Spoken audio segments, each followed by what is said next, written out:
Hello and welcome to Marketing Speak. I'm your host, Stephan Spencer, and it is my distinct pleasure to have Steve Krug with us. Steve is a usability consultant and expert. He's best known as the author of Don't Make Me Think, a common sense approach to web usability. This is a book that I have loved for many years, ever since the first edition came out. Now in its third edition with over 600,000 copies in print, it's one of the most recommended books for anyone who wants to learn about user experience or UX. Steve, it's so great to have you on the show.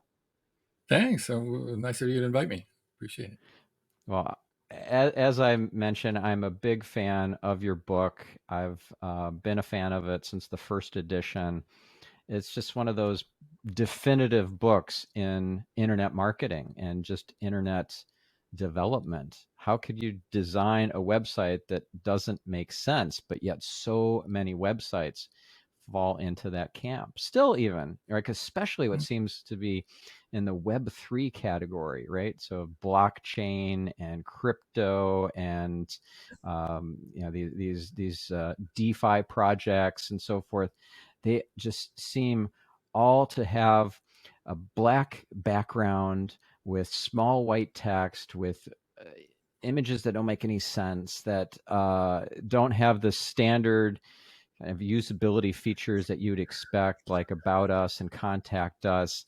And it's a real head scratcher. And it reminds me of way back in the 90s when I would, look at websites that the big brands would put out, even like Coca-Cola and the Coke website that I'm thinking of had these bottle caps, and it was all flash based. And when you moused over the bottle caps, they would flip over and it would tell you something that would reveal what the navigation was. Like there was one called Spill It.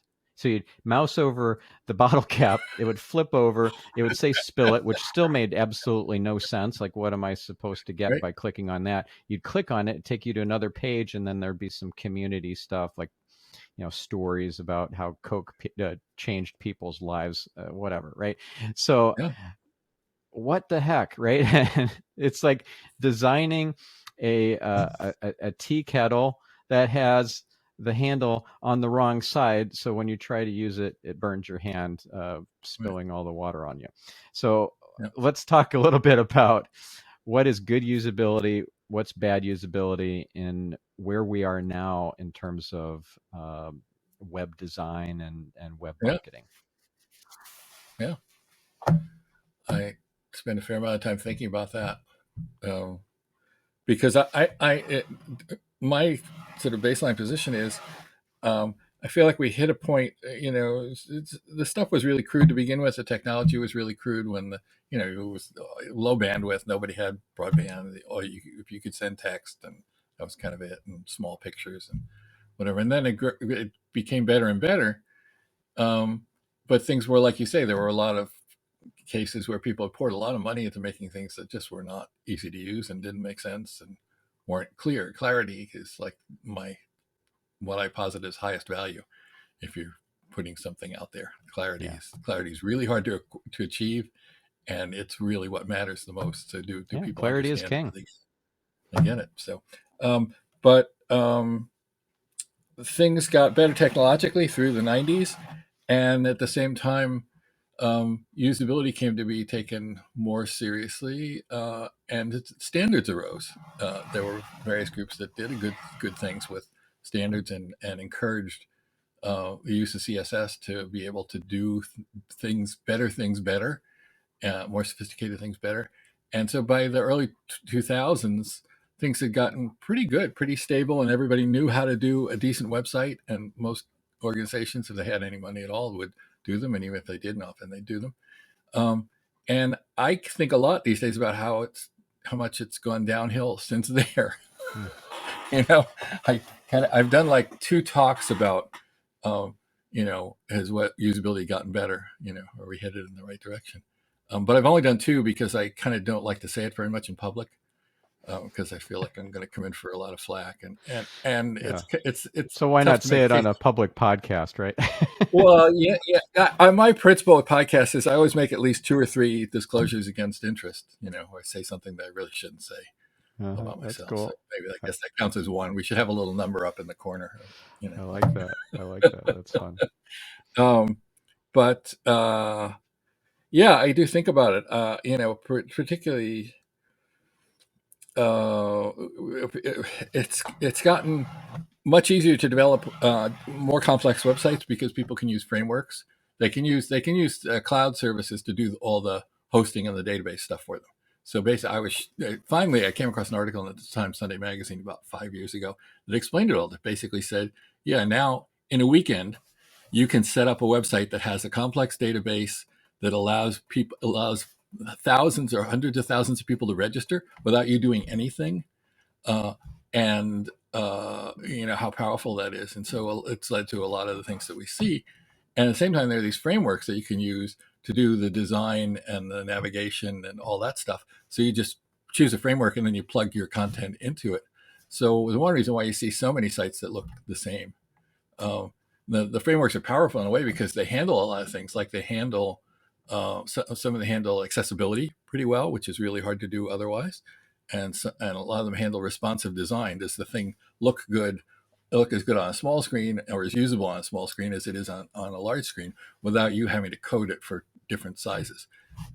So there's a lot of advantages to them, but I have this feeling, and I haven't nailed it down yet, and I'm sort of working on it to see whether I keep wondering whether it's just me because nobody talks about it, which often leads me to suspect that either it's just me or I'm right and it's just me. And it's hard to tell the difference until you put the hours in, as you know. Uh, So, yeah. so anyway, yes.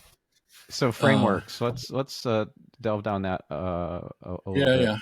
So WordPress themes are frameworks like Yes, they Genesis are. Yeah, theme, because then they have child right, themes that allow you to choose from a whole bunch of different templates, and then you can, right, as you say, have a website up in a weekend. Now, right. what do you see as the positives and the negatives of WordPress? And I've actually had Matt Mullenweg on as a guest to talk about WordPress. I've had Yoast on to talk about his Yoast SEO plugin, which so many millions and millions of Oh, websites are running to okay. help their SEO for WordPress. And um, I, I I still hear people say, "Well, I'm thinking I should go with Wix or with Squarespace because it's a lot easier than WordPress. WordPress is not that straightforward from what I hear, and it's easy to get to like screw things up or get hacked. Yeah, There's a lot of there's truth in there. There's also some misinformation and right, some FUD, fear, uncertainty, and right, right, doubt. right, Yeah. right. So I'd love to hear your take on this WordPress.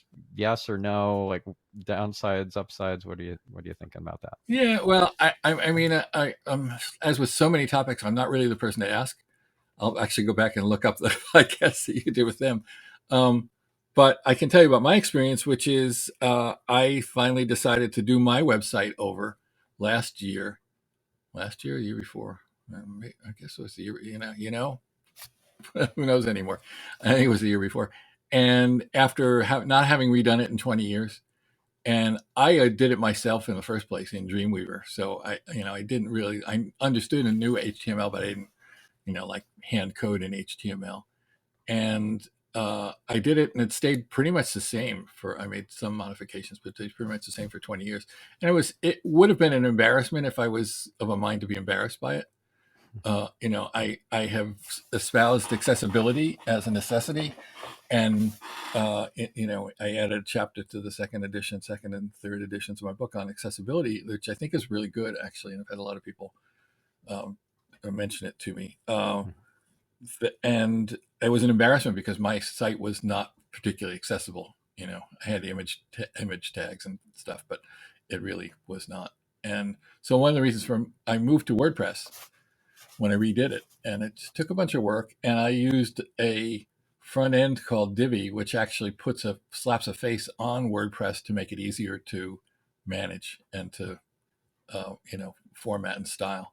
Mm-hmm. Because I had done WordPress for another site like 10 years ago, and it was a pain. It was kind of like if you wanted to do it the way they had it, you were fine, and it was really easy. If you wanted anything at all different, then it was required a real learning curve.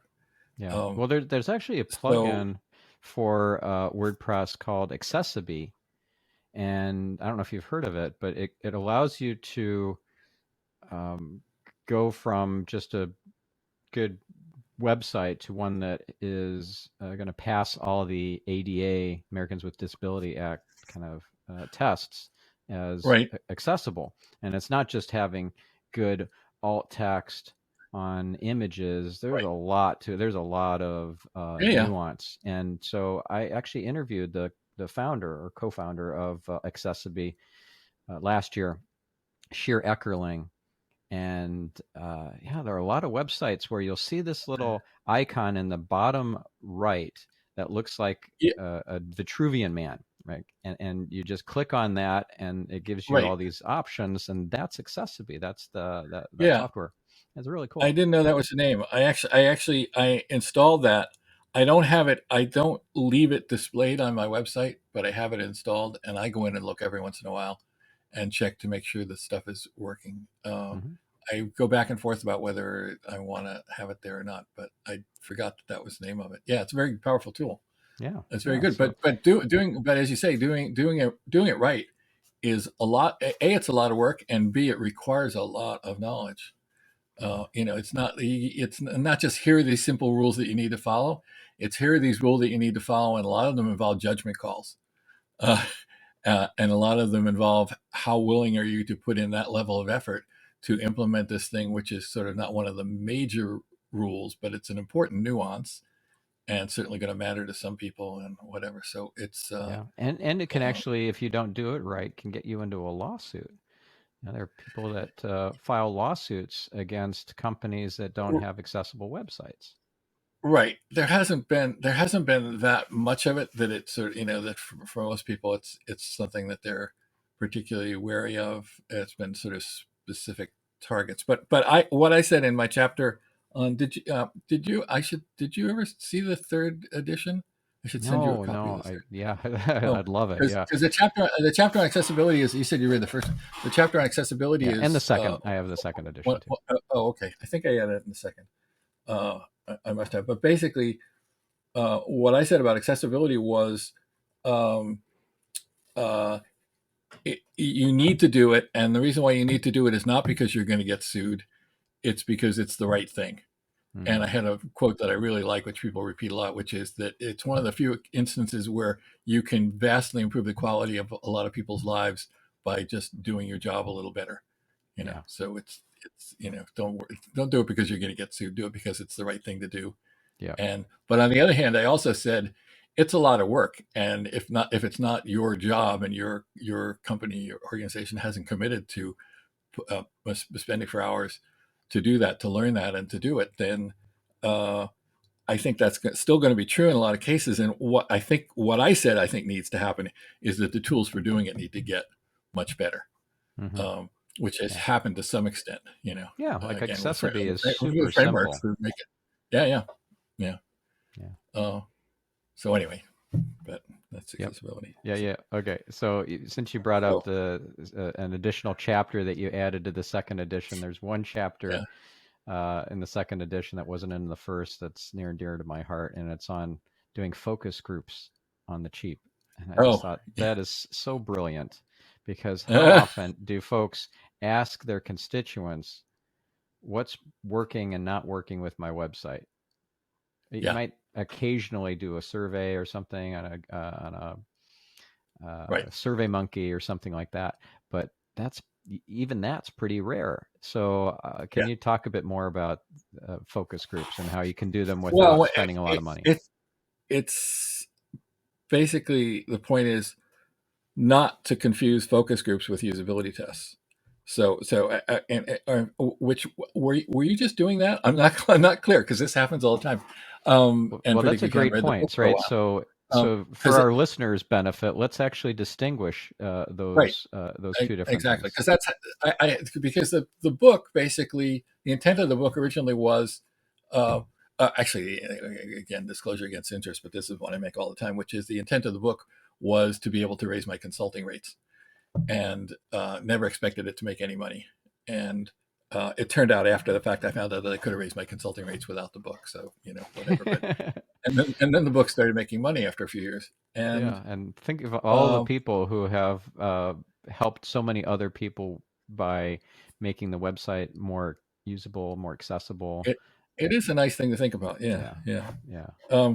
So, but when I set out to write it, what I wanted to do was I was a usability consultant. So what I did was people would say, we're working on this site or we have an existing site and we want to find out, we want some of this usability stuff. We want to find out what's going to confuse people, how we can make it easier to use.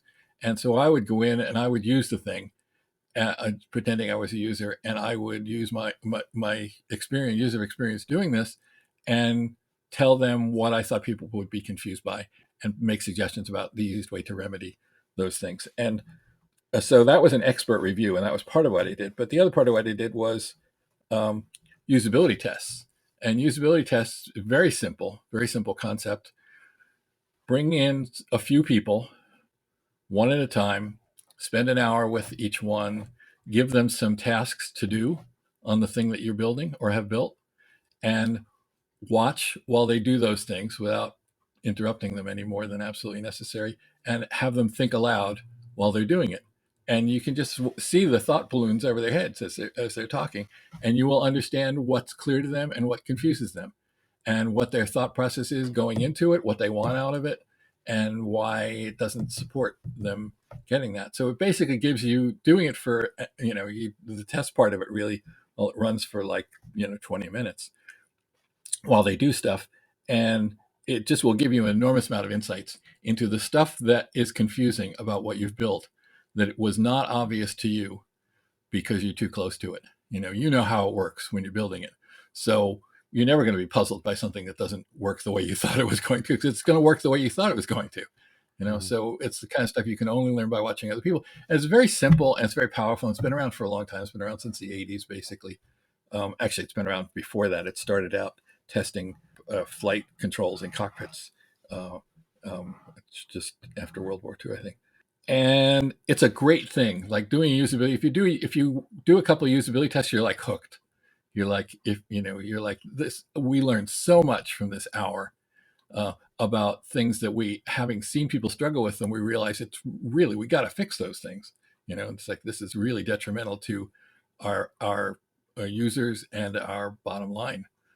People are not going to like us. They're not going to like the product. They're not going to use the product.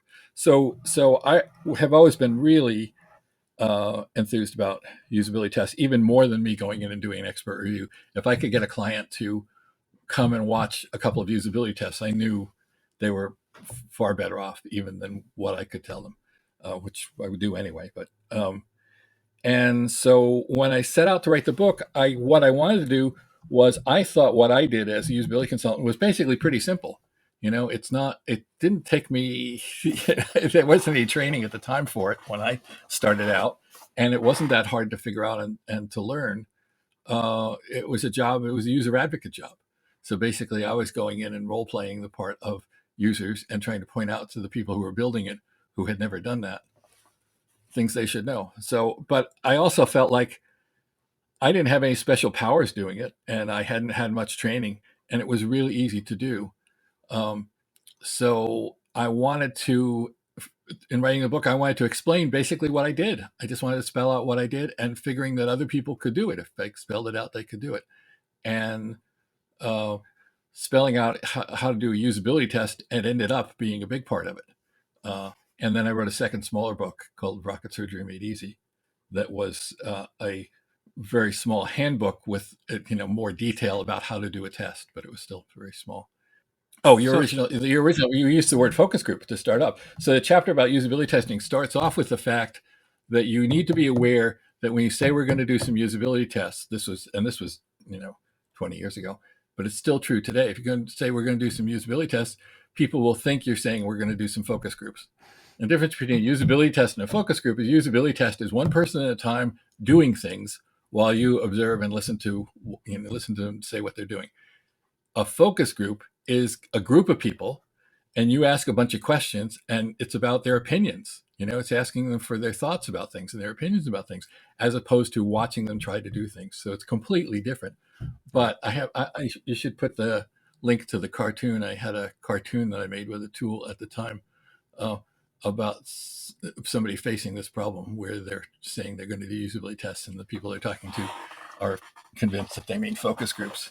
Um, so I'm not. Yeah, yeah, I yeah. guess We'll it's definitely include that cartoon yeah. in the show notes. Yep. Yeah, just so So that's anyway, easy. so I'm much of my career in the last 20 years has been spent trying to convince people that everybody should be doing usability testing. That's not complicated, and everybody should be doing it, or at least watching them. Yeah. And taught workshops when I sort of And slowed focus down the groups consulting. are good too. So if you Oh, they're have, great. They're excellent. They're excellent. Yeah. yeah, serve some pizza or some danishes and croissants and stuff, and get Right. people to chime in on what they think of your website and what they think of your Right. products and Right. services and what uh, your roadmap should look like and all that sort of stuff. Yep. Yeah. And that's what it's much more oriented towards invaluable for marketing, for figuring out what it is you should build, and who's going to want it and how much they're going to want it. Yeah. Those kinds of questions. That's what focus groups are good for. Yeah. So let's So, talk a bit more about the usability testing side of it, because there are tools like usertesting.com, there's Microsoft Clarity, there's yep, Hotjar and Crazy Egg. There's a bunch of different tools out there that do different kinds of do things. different things. Even Yeah, Google Analytics has capability to show you some heat maps of where people are clicking right. on your page and where Yep, not. So, what are some yeah. of your favorite tools and techniques? What's like an essential part of a usability test, and what are some nice bells and whistles to add to it? Well, the some of the ones you're talking about, like heat map showing you where people click and things, are um, more like analytic tools. Hmm. I mean, they will feed usability insights, but they're sort of analytic tools. Usability tests are a purely qualitative, uh, um, a thing, as opposed to quantitative. So you're basically watching people and informing your understanding of how people use the thing that you're using, and what's wrong with it. Um, as opposed to analytics like Google Analytics, sort of in the extreme, or anything like that, is basically telling you what people did. They're telling you how many times people went to a given page, how long they stayed there, uh, and what they clicked on. So that's like what they did, which is very useful. It can we can point you to weaknesses and things that you need to go in and look further at and try and figure out why that happened. But what people always say is that quantitative tests tell you what people did, and the qualitative tests, like usability testing, tell you why it happened, tell you what they were thinking. Which, if you look at Google Analytics, you have no idea why people spent a lot of time on that page. Hmm. It could be that it was really hard to figure out. It could be that that page loaded really, loaded really slowly. That you just don't know why it happened, but you know that it happened. So it's valuable. They're both valuable information. Uh, in terms of the tools, well, I have to make a disclosure. It's not against interest. There's some term for I have to make full disclosure. I actually own, since they went public in November, I own usertesting.com site, web site stock. Um, and the reason why I own it is because they actually they're such sweet people, and they started up the company after they read Don't Make Me Think. So they've always, invited me out to talk and whatever. And eventually they said, we'd like to use some of your quotes on our site and maybe your picture. And I had been recommending them forever. Like whenever I gave a talk, I would recommend them because they were the first one. And I thought they always did it really well. So I had been recommending them. So I said, yeah, sure. You can, I'm happy to recommend you and they gave me stock. So I'm biased, but a lot of people have stepped in and done pretty much the same thing that they were doing, which is, it's called unmoderated. Most of what they do is unmoderated usability testing. So it basically means, instead of you giving the person tasks to do and then you're watching them while they're doing it and they're thinking aloud. And then you can ask them probing questions at the end, which is a very important part of it. You can go back and say, well, what were you thinking? Tell me more about what you were thinking when you got to this, to clarify exactly what the problem was. Unmoderated basically means you choose the thing that you're going to test, like a URL, and you specify tasks that you want people to do, or tasks that you want them to do at that URL. And then they will recruit from a vast pool of people who want to get paid to do tests for them, people to go in, do those tasks, think aloud while they're doing it, and record it on their computer, and then upload it to their server, where you can then watch those recordings. So the main thing that's missing is you're not capable of interacting with them and getting clarifications. The benefit of that kind of unmoderated testing is you don't have to do the recruiting, and recruiting's hard work, and you get results like, within an hour. So it's enormously valuable for a lot of things. It's different from doing moderated usability tests where you're actually interacting with the person, but it again, it has a lot of value. It loses some of the value, but it has a lot of value, obviously, because that's why the company went public, because they're doing well. So Do you think so that's of user testing. as There are like two or three other big companies that have doing that big time, and then there are a number of very small companies that basically, have some portion of that for a much lower price. But it's missing a lot of they're missing a lot of bells and whistles. So it's a whole field at this point. Yeah, and is eye tracking an essential part of the process to see where they're actually looking on the screen and where they're I not? have an answer for that one. No, Okay. because of the word essential. It's a great thing to do. It can be very valuable. It's a lot of work.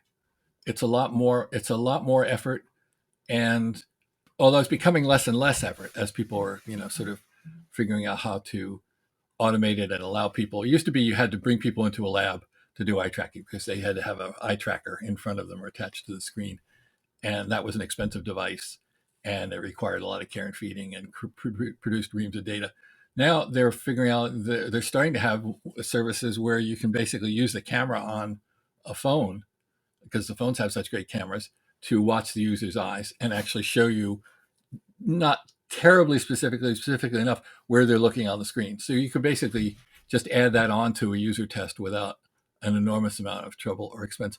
So if you factor in that becomes more available and less trouble, until recently, it's been way too much trouble to bother with, except for very specific instances where you want to figure out, you're not interested. I mean, it's useful because it can show you exactly how much time they spent looking at a particular part of the screen, and that's useful. But by and large, it hasn't been useful enough, and it will probably get more useful. But it's always just been my line out was always, I almost never see a case where people use user testing and the user testing revealed to them something that I would not have immediately stumbled on just watching and listening to a user doing a usability test. So the return on investment wasn't there, but Yeah. it'll get there more.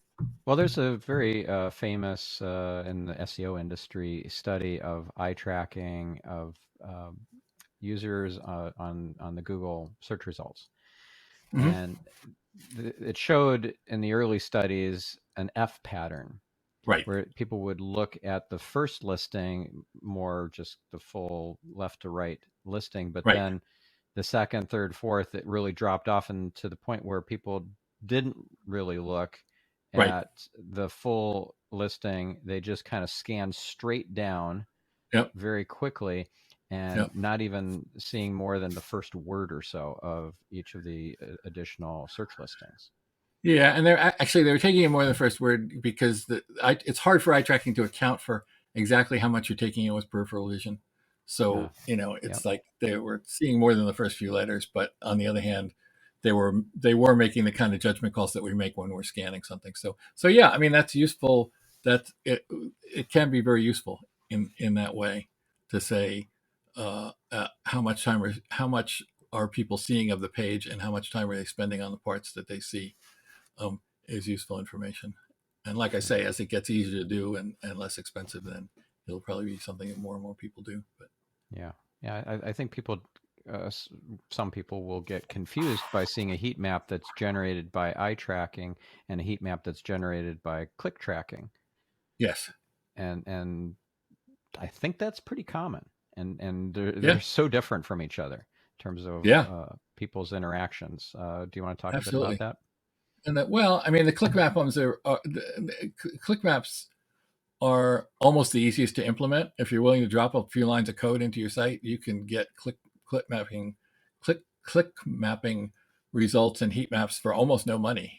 It's like they're really cheap services because it doesn't cost that much of anything to Yeah. provide Well, there's the even service. for free part of the Oh, right. vast data set in Google Analytics, or vast Yeah, yeah. features in Google Analytics is the Yep. click maps. Yep.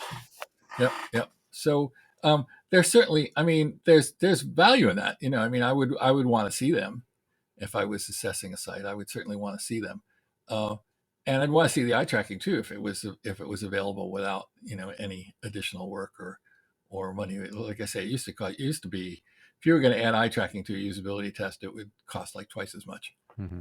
Yeah. and slow down you getting the results. So. Yeah. But yeah, they're very different, and I agree. I don't think people necessarily know that difference, and that's the job of the UX people who are, doing the work to make sure that they educate them, they understand Right. what they're seeing. Right. And Um, it's not one or the other. It's ideal to get both because, like yeah, for example, with Click Map, you can see that rage clicks are happening where people are clicking a bunch of times. They're like, this should work, and it's not clickable. It doesn't lead anywhere. Yeah, right, you right, wouldn't see that right. from an eye tracking map. No, no, no. Have you had But any but on the other hand, experience?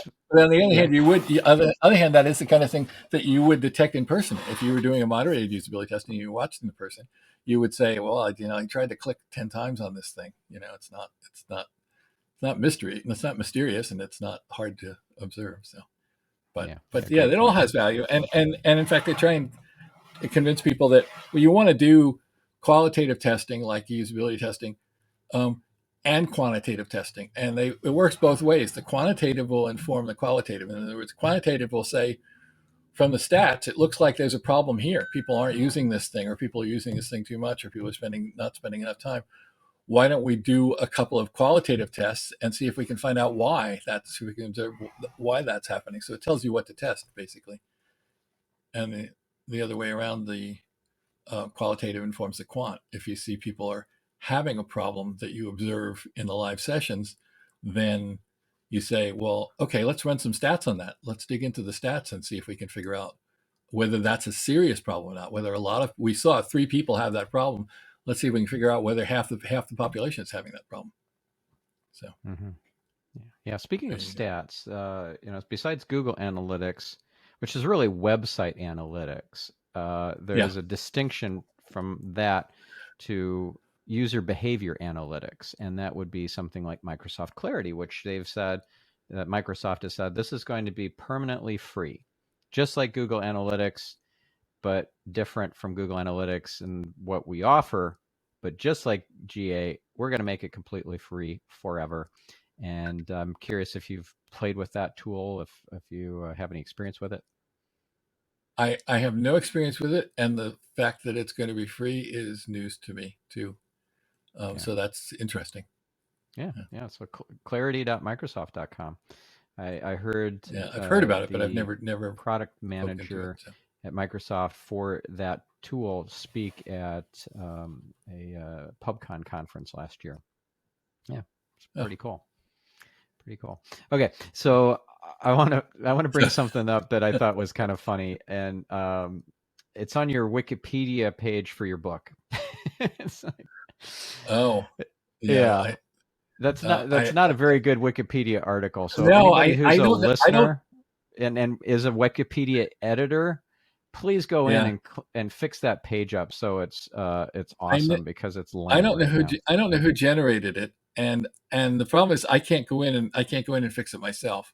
Right, Um, conflict of I actually have interest I've guidelines. done that Yes. for I've done that for friends, and I have a friend who's prepared to do it for me, but I just haven't gotten around to it. It's like The good news is that my folks gave me a name that's quite Googleable. So while there are some of us, there aren't that many. And so if people just search for Steve Krug, they'll get to my website and Right. sort of right away. So I haven't worried Yeah. about it too much. But But then yes, the you're thing right. is if somebody types in "Don't make me think" into the Safari search, location bar, Yeah. it defaults to the first result that displays is your Wikipedia article for your book, not for you, but for Really? your book. Yeah. Yeah, it's Oh, the I haven't Siri seen that. recommendation, right? When you, A at Siri least on recommendation. the Okay, so you're on on a a Mac. Mac, yeah, on a Okay. Mac I'm computer, you start typing that the book title into the location bar, and that's the Siri recommendation is the Wikipedia oh, article. So all you right. probably get a Well, lot it's more probably people than you would imagine going to worth that getting on that article. one.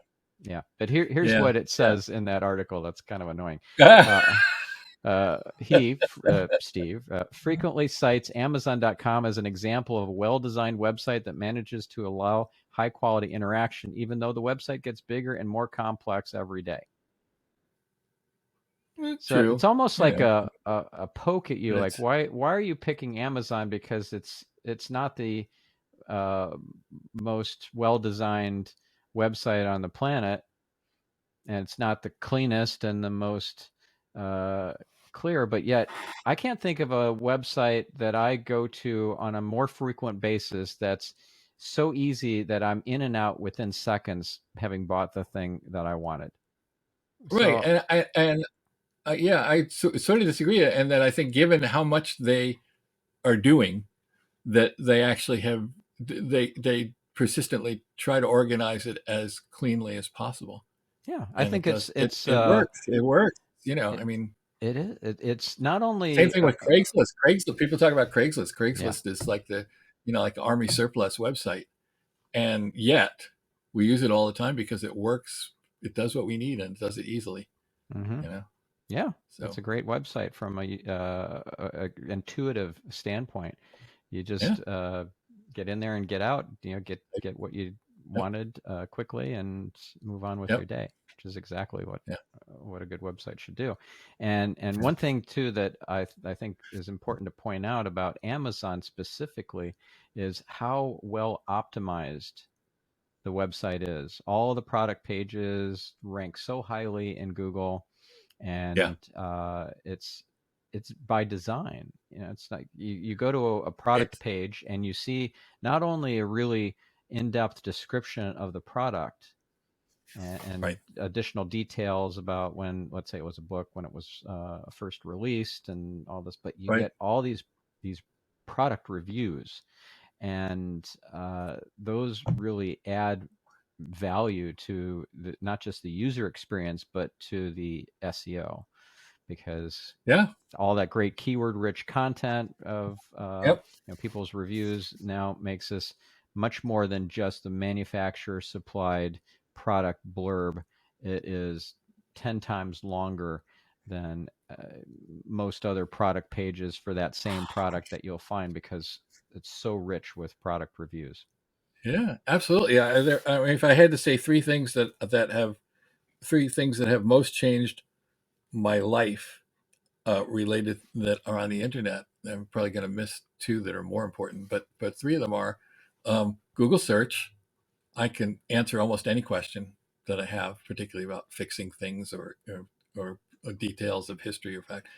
Um, Wikipedia, same thing. I mean, incredibly, apart from apparently my Wikipedia page, but very reliable information for the most part, and information that would be hard to amass from other places. And certainly, I don't make a trip to the library anymore. I can remember when I used to have to go to the library or pull out the encyclopedia.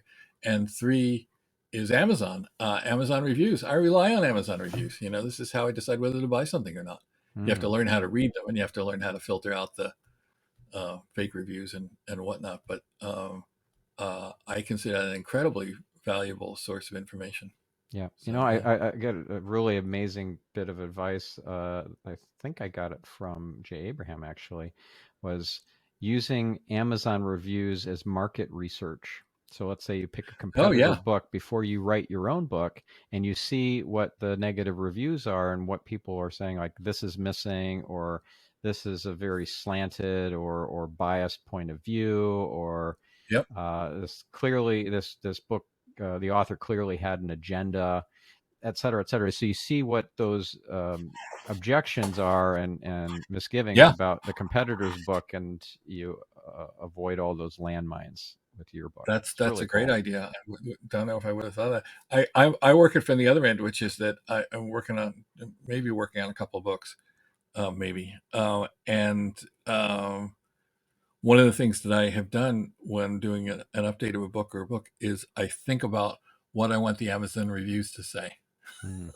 It's a very useful exercise. That is good. That is good. I like that. Yeah, well, I'm working on 3 books at the moment. Are you? Yeah. Yeah, Yeah. 3. Oh, Soon more to be power to 4, you. actually. Jeez. It's a little overwhelming. Oh, But I just oh, came out with I don't know, 6 months ago, the 3rd edition of Google Power Search, which you mentioned. Google Search is one of those life-changing websites for you. yeah, yeah, There yeah. are so many ninja tricks and techniques in that small book. It's like 140 some pages. Like, for example, how to just cut through a lot of the noise and find, let's say, PDFs. Right. So if somebody wanted to find Yep, "Don't Make yep, Me Think" as a yep. PDF, and surprisingly, you can find that, which is really annoying. Oh, yeah, you can As find an it. You as a can fellow find it. author, I Yeah, hate yeah. that. I got It's like, the infringement department at O'Reilly, my publisher, is on speed dial. I keep sending them emails right, whenever I spot stuff, infringement right. at O'Reilly.com. And so Yeah, uh, if you just simply add file type :PDF to the end of your yep, Google search, you're going to yep. find only PDF documents. Or let's say that you wanted to find some inspiration for kind of viral articles that you might want to write, kind of viral headlines. Well, you could just Yep. add to your keywords site:"buzzfeed.com and find all sorts of, Ah! like, and the next and number That's 6 will good. blow your mind. sort of articles. Yeah, it's really, really That's cool. I cool. found, I only recently discovered what I'd been wishing for years that had apparently been sitting right there, which was the ability to scope a Google search for a time period. oh, yeah, And yeah. somehow I never, there's like, I forget what the thing is over on the right hand side underneath the bar Yeah, that it's under is, I don't know if tools. it's advanced or options or something. Yeah. And I never saw it. Oh, yeah. And Yeah. In fact, now I use it all it's been around for a while, and there was a date range operator that's been around for a while too that you could use alternatively. Yeah, that's a really handy feature. I've been able to find things like confidential business plans and marketing plans. the time. Yeah, it's crazy. You just add confidential and, let's say, business plan and Ah! quotes, file type Is that in your book? :docx.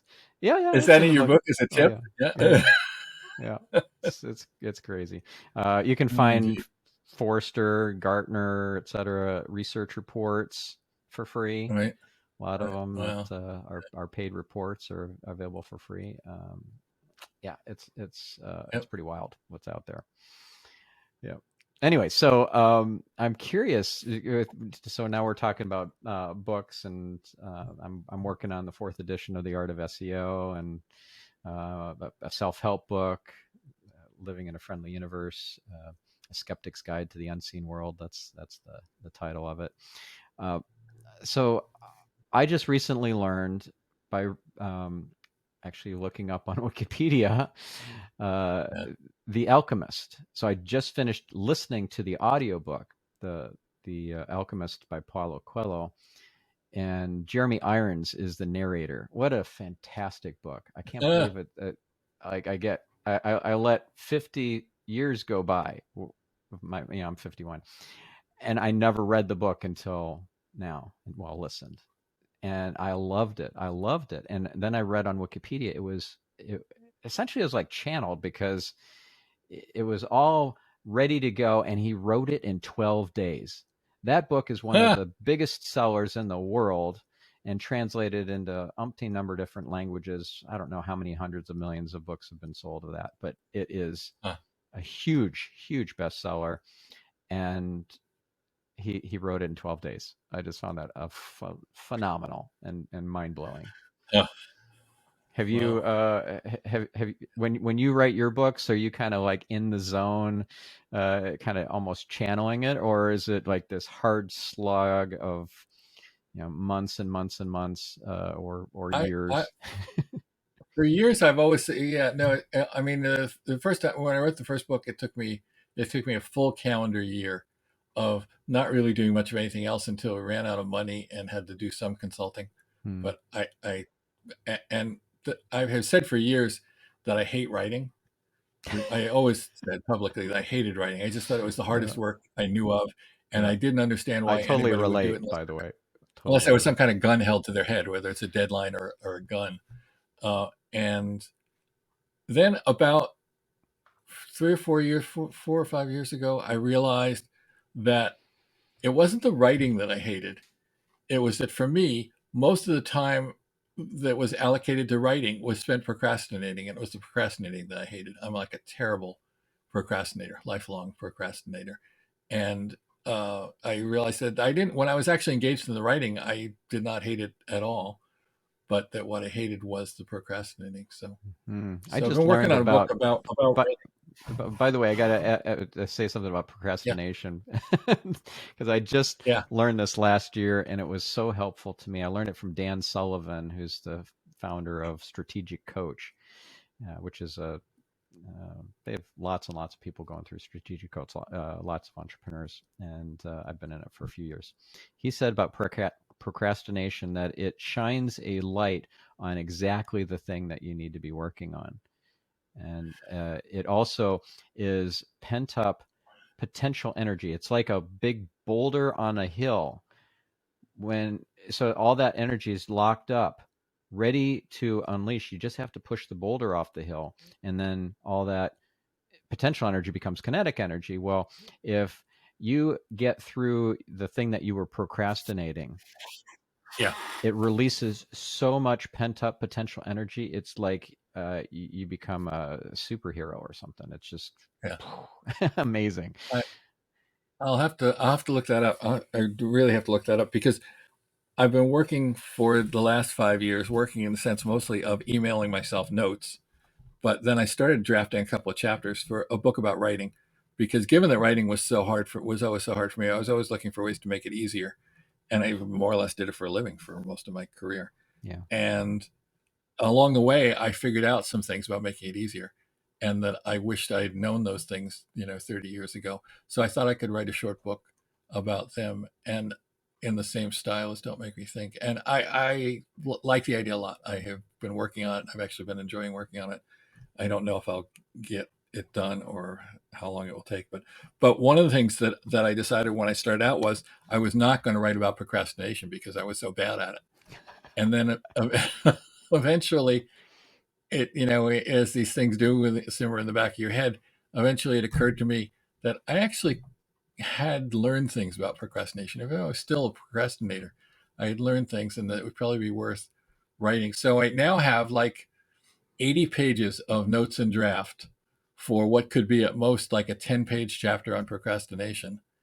Um, and I in doing, I've learned a lot more just in doing that, just in amassing that. I sort of have a better handle on what it is, and that's one of the most useful things to know about procrastination is it's not what you think it is.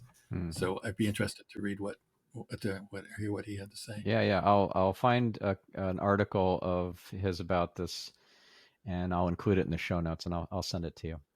Oh no, it's basically that it's about emotions. It's about emotions that you need to avoid. Mm, That's yeah. kind of bottom line, more or less. Yeah. Anyway, go ahead.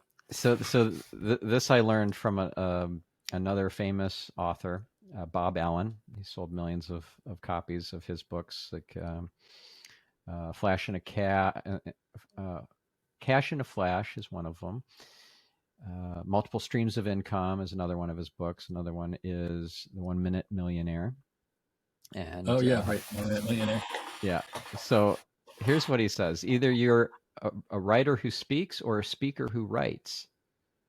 Ah, If you're a speaker who writes, and that is me for sure. I can, without preparation, be asked to get on stage, talk in front of 1,000 people, and not miss a beat because I yeah, just feel so at home or just kind of in the zone when that happens. But right, writing a book has been so painful for me, especially if it's a technical book. The Art of SEO, it's taken years for us to do some of these editions. It's in the third edition. We're working on the fourth edition now. And I think part of, new editions are a nightmare. oh my goodness, like it's at least a year long process. Each Yeah, edition is at least a year long process. And the yep, first edition, I think, took 2 years. In some ways you could equate it to birthing a baby because it's a creative project that has a genesis and a life to it. It's right, almost like um, a thing on its own, right? Separate from you, like your yeah, book. Don't Make Me yeah, Think right, will right, exist beyond your lifetime right, and will change people's lives after you're gone, after you're back on the other side of the veil on the non-physical. And and I just love this idea of, so once you've identified that you're a speaker who writes versus a writer who speaks, then you can just capture all of this content that you are easily in the zone on stages or on Zoom or on a podcast, getting interviewed or whatever, and turn that into fodder for books.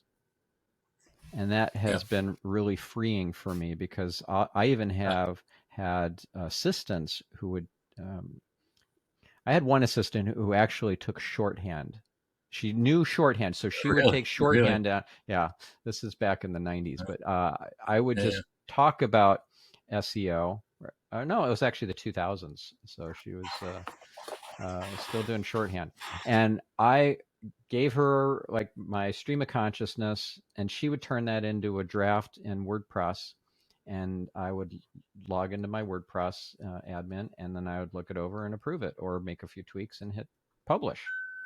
That was awesome. I yeah, love that kind of I don't know, hacking of the system because the procrastination yeah, for me was extreme. I just yeah, there were so many almost books that never made it. There were at least yeah, three that I never yeah. finished because it was just too painful. And then I figured out that I can just speak it into existence. Yeah. Yep. uh, No, I have the so same thing. I find if I talk it out to somebody, that's an enormous help. yeah, The best way for me to get into it. Yeah. yeah. Now, I'm curious to hear what your thoughts are about some of your other contemporaries in the usability world that have been often cited as leading gurus. I'm thinking like Jacob Nielsen and Jared Spool. Right. Um, any interesting stories or thoughts you want to share about either of those guys? No, not really. No. Okay. Jacob, Jacob, I learned what I knew from Jacob. Jacob had been at it before I started in the late '80s, Hmm. and I learned how to do usability tests and contextual inquiry and whatnot by reading his first book way back when, a book from the late '80s. Um, and I have I have pretty much always agreed with almost everything that Jacob says. I think he's a very smart guy, and his company does great research and whatnot. So that's sort of my biggest connection. Um, and the other person who I would point to is a woman called Ginny Reddish, who wrote a book on writing for the web, and she's been at it forever. And she's just this wonderful person, and she's been part of the plain language movement, and um, her book is called Letting Go of the Words. And I always there aren't very many books I recommend, but that's one of them that anybody who's got to write for online or who knows some or edit or who knows somebody who's got to write for online, they need to get them that book because Oh, it's cool. just tells you exactly what to do. I'll have to invite her to be a guest on my podcast. Yeah, she'd be great. Yeah, she's this great person. Oh, So that's awesome. Yeah, I interviewed Jared Spool, not Jacob Nielsen, not yet at least, but I interviewed Yeah. Jared Spool, and one of the most interesting things about that interview was that he just railed on Net Promoter Score, NPS, Oh and yeah. I had not heard that perspective before. Like everybody Yeah. that I'd heard talk about NPS prior to that was just singing its praises, and the company that Jared loves a acquired good my tirade. yeah, but he had so much like Oh yeah. logic and data and common sense to back it up. I just thought Yeah. that was really Absolutely. that changed my Yeah. thinking about Net Promoter Score. Yeah. That interview, yeah. Cool. Well, I know Yeah. we're out of time here. If our listener or viewer wants to learn more from you, of course, they can pick up your book, which we'll include links to in the show notes. But besides getting your amazing, you got two books, right? So you got "Don't Make Me Think," but you Two also books. have "Rocket Surgery Rocket Surgery Made Easy. Made Easy." Made Easy. Yes, I love that title, by the way. It Uh, was hard to come up with a second title. yeah, yeah, that's fun. So besides buying those two books at their nearest online bookstore, Amazon. What else can they do to learn Oh, some of your brilliance and they apply it can. Well, in their web strategies? I don't know. I feel like most of my brilliance is in that book, but It's in the book. Yeah. they can follow me on Twitter at Yep. skrug, SKRUG. Um, or my website is now pleasant enough at sensible.com, sensible.com, or stevekrug.com will take you there too. Um, and uh, there is a nominal blog there. There are some blog posts, but you can tell by the posting dates that it has not lived up to my promise to myself that I was actually going to start blogging on the new site. There's just so much else to do. Yeah. Um, and I would love to talk to you sometime about SEO and web stats and whatever. I need Oh, I'd a love to. small bit Yeah. of Yeah. guidance. And by the way, do you But have it's worth a look. Yeah, courses that you've I published that don't. we need to bring I to? used to teach Lou Rosenfeld, who's the Mr. Information Architecture, and I, who would also be a great guest, but is we used to teach workshops together for about 10 years. We would do consecutive days. I do usability, he'd do information architecture, and we had a great time going around. And then the crash hit in like 2008, and by the time we decided to go back, so many people had stepped in, and everybody was doing workshops, and everybody doing like week-long things and whatever. So um, I haven't really. Since then, I've only done in-house workshops, sort of on request, um, but not even that much of that because it's just so much better to do it for what I do. It's better to do it in person Yeah. because I basically the workshops I've done for years now is teaching people to do usability testing. So you spend a day, and at the end of the day, you kind of know how to do it, and that's too hard to do online. So no, I like I say, the most of what I'm doing is Q&A drop-ins for people who are teaching UX courses or people who are running UX book groups and reading my book or books. And I'm happy to do that. Just people just have to ask. There's a notice about that on my website. So Awesome. Well, um, that's yeah, very generous of you to do that, and I know your time is valuable. So, and thank you for doing this. This was that fabulous, was and great. As yeah, I figured it would be a pleasure, and it was. So there you go. awesome. Yes, and listener, please apply some of what you've learned and make the web a better place. And we'll catch you on the next Yeah. episode.